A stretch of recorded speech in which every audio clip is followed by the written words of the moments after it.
Since it's August and you don't find them much often, I wanted to show you what my big dog just found.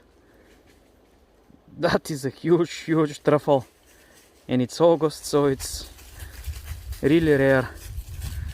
Is there anything else? Look at the size for comparison. This is a normal August truffle. And this one, of course I couldn't film it, but still. Okay, good girl.